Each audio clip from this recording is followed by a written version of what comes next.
Ya, kembali lagi di acara Tahu Nggak Sih? Oke, kali ini kita akan membahas tentang pembagian kekuasaan.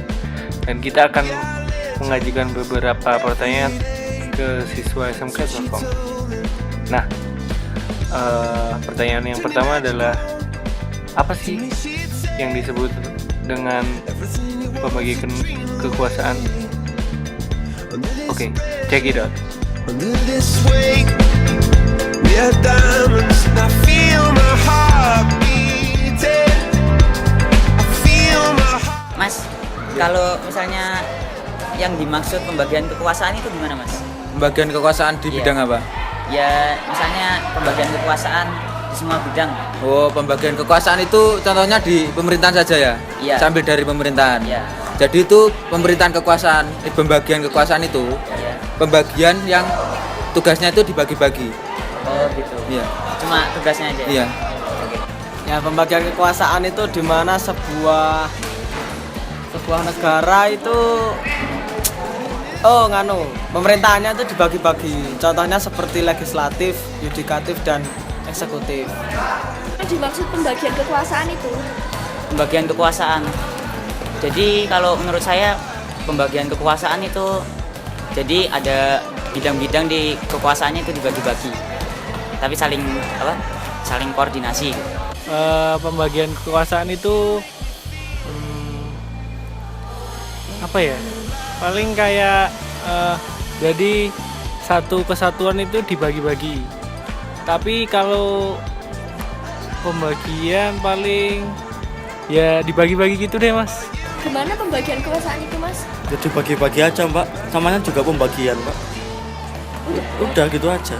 Dibagi rata Dibagi rata. biar rakyat itu gimana ya? Bisa makmur sejahtera gitu loh. Ya. Wah, jawabannya ada yang ngaco dan ada yang sedikit benar. Nah, jadi jawaban yang benar adalah pembagian kekuasaan itu adalah pembagian kekuasaan yang dibagi-bagi tetapi tidak dipisahkan, teman.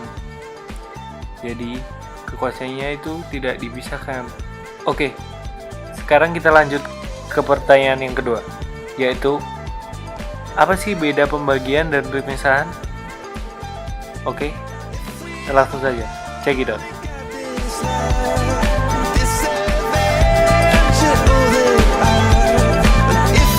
Kalau beda antara pembagian sama pemisahan kekuasaan itu gimana, Mas, menurut Anda? Kalau menurut saya pembagian itu dibagi, satu itu dibagi menjadi dua. Kalau pemisahan itu satu dipisah jadi beberapa. Kekuasaannya ya? Iya, Oh, gitu. iya. Kalau beda pembagian sama pemisahan kekuasaan itu gimana, Mas? Ya, kalau pembagian itu seperti tadi. Dalam satu negara itu dibagi-bagi. Kalau Tiga. pemisahan? Kalau pemisahan itu dalam satu negara itu ya dipisah-pisahkan. Tapi dalam eksekutif, yudikatif dan legislatif itu tidak bergantung sama satu sama lain. Jadi tidak saling berkoordinasi. Ya, sekian dan terima kasih dari saya. Wah, jawabannya ngawur. Nah, selanjutnya kita akan cari jawaban yang lain. Oke, check it out. Dan kekuasaan sama pemisahan kekuasaan itu bedanya apa, Pak? Pembagian itu dibagi-bagi tapi tidak terpisah mbak. Kalau pemisah dan dibagi-bagi juga terpisah mbak. Ya ngurusi dewe mbak. Lek pembagian sih ono kerjasama lah mbak.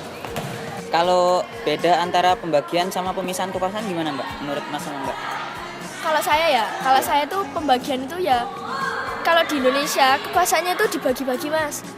Nggak cuma satu berdiri itu enggak, itu dibagi-bagi. Kalau dipisah ya dipisah-pisah. Menurut Mas, setuju, Mas? Ya kurang lebih gitu deh, Mas. Gitu.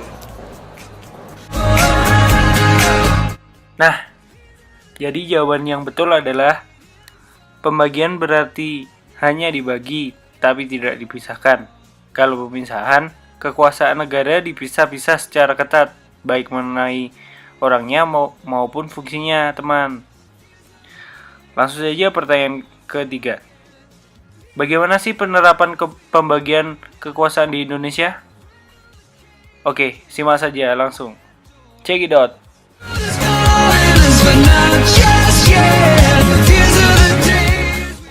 Kalau penerapan sistem kekuasaan di Indonesia itu gimana Mas menurut Anda? Kalau penerapan bagian ya, Iya. itu dibagi menjadi dua dengan cara vertikal dan horizontal. Itu penjelasannya gimana Mas? Ya apa ya? Apa? Kalau vertikal itu sini ya, horizontal itu sini. Oh, gak kebalik. Ya terserah wis lah.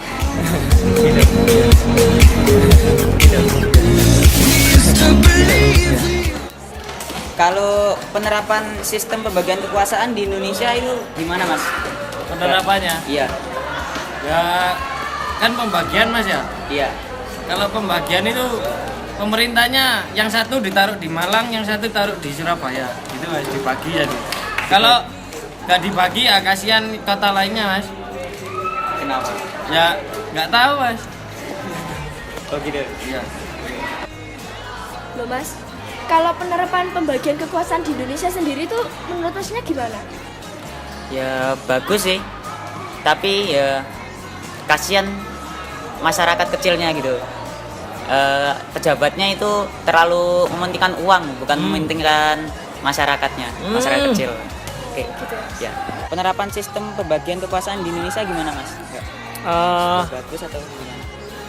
Kalau bagi saya kurang ya, karena kayak penerapannya itu kurang, yang dipilih itu kurang tegas dan kurang pokoknya kurang deh Mas.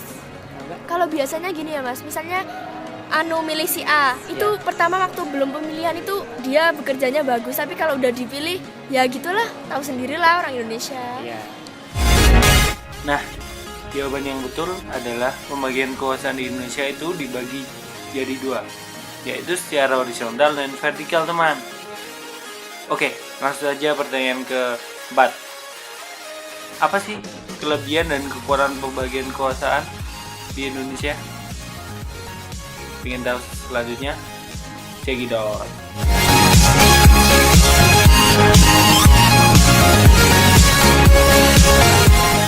Kalau kekurangan sama kelebihannya sistem pembagian kekuasaan di Indonesia menurut Anda gimana Mas? Kalau saya menilai dari sisi kekurangannya dulu ya, itu sepertinya ada campur tangan antara lembaga lain ke lembaga yang ini. Jadi lembaga yang ini itu tidak bisa mengatur dirinya sendiri, jadi keikut campur sama lembaga ini. Kalau kelebihannya mungkin, Kalau kelebihan itu masing-masing lembaga itu ada kecocokan. Jadi kalau mau menentukan sesuatu itu masih bisa berkoordinasi lagi. Iya. Saling berkait. Jadi kelebihannya itu saling berkait antara lembaga satu dengan lembaga lainnya. Saudara Rio. Kekurangan. Iya.